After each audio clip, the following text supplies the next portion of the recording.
Hi everyone! Panibagong araw na naman at panibagong travel na naman tayo ngayon.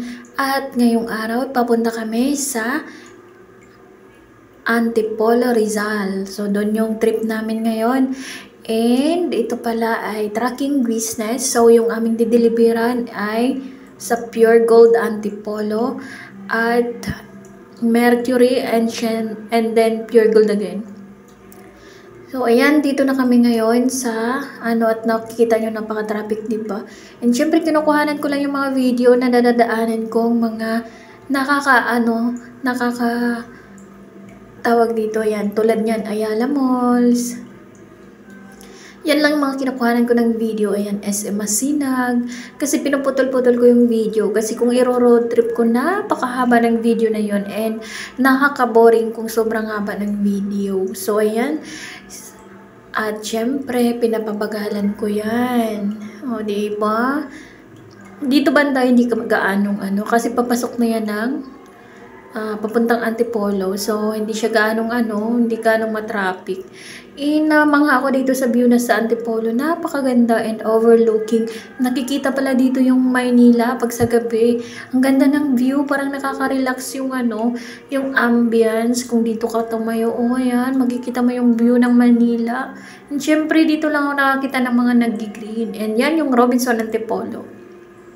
So, ngayon, pupunta kami ngayon sa Pure Gold kung saan doon kami magdi-deliver.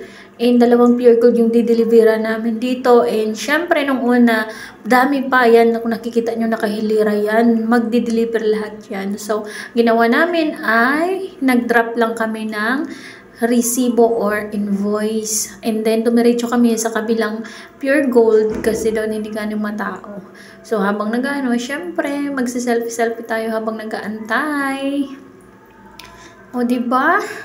Habang inaantay natin yung si kuya na nagpasa ng resibo. So, naiwan ako sa sasakyan and mag-aura-aura tayo. Ayan, dito kami muna inuna namin kasi hindi dito matawat. Hindi mo lang may nagde-deliver.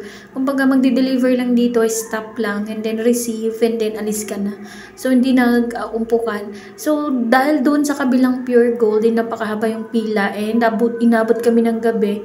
Pumunta muna ako sa simbahan ng Antipolo. So, nakalimutan ko ng pangalan nga to ng simbahan na to.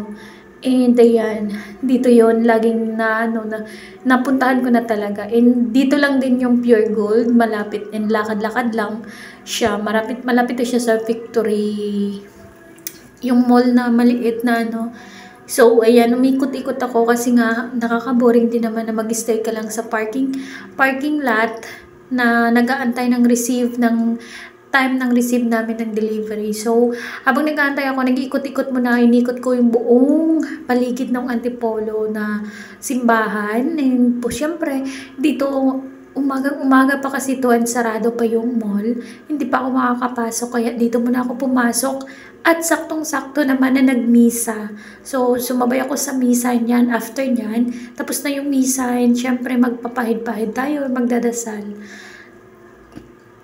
Ganyan yung ginagawa ko kapag umaalis ako. Magpapahid-pahid ako dyan sa And namangha ako dito sa CR sa Antipolo, sa simbahan. Napakaganda ng CR nilang. Sarap tumambay and aircon pa. And napakalinis. So, ayan, Starbucks. Tumambay din ako dyan habang nag-aantay ng bukas ng mall kasi nga sarado pa yung mall na yan. So, maya-maya magbubukas na yan. Yung mga tao na nakalinya, nag-aantayan na magbubukas. So, ayan. Victory Central Park pala yung pangalan nun. And ayan, ang ganda ng view dyan. Tapos, nanguhuli din kasi bawal yan yung mga jaywalking. Nanguhuli yung mga bantay din dyan. Pero sa time na to is maaga pa kasi kailangan natin maaga mag-deliver. So, doon sa Antipolo, may mabibili kayo ng mga souvenirs or pasalubong. So, ayan, open na yung mall and makita ko sa taas. So, ayan, nakakita ko ng piercing at ako'y nagpa-piercing din. Kasi yan yung hinahanap ko. So, mayroon dyan. So, nagpa-piercing na ako. 250 ang hikaw. And, syempre, bibilin mo yung hikaw and free na yung piercing. Bumalik ako sa Pure Gold. Ayan, sa receiving area nila yan. And, ayan yung mga pampasalubong. Ikot-ikot muna ako habang nag-aantay kasi hindi pa rin na-receive kami. And anong oras na yan? Alas 4 na ng hapon yan. Pumunta kami doon alas 5 ng madaling araw. So ngayon alas 4 na ng hapon, di pa kami na-receive.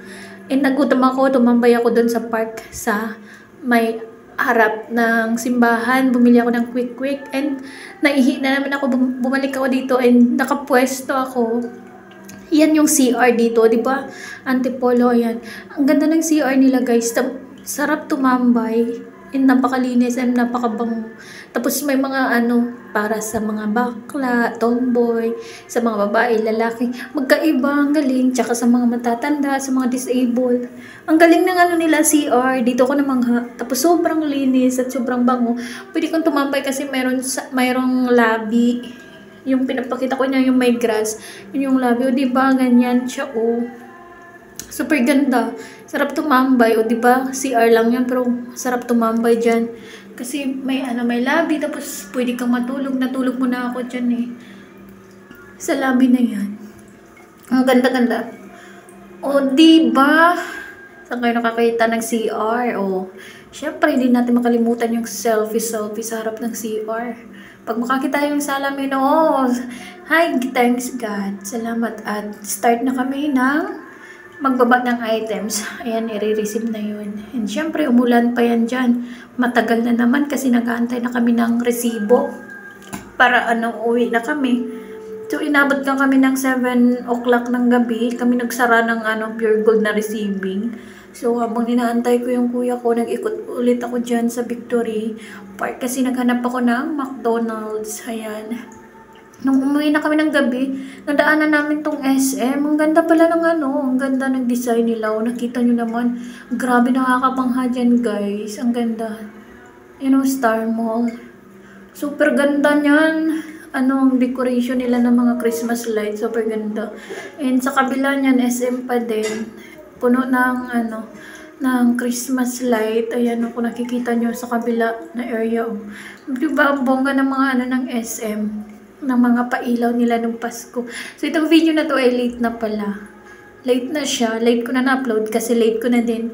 Ang dami ko nakatambak na video na gawa ko pa sa Pilipinas. So, ayan. SM City Masinag. So, yung mga SM ay pare-pareha sila ng design, di ba?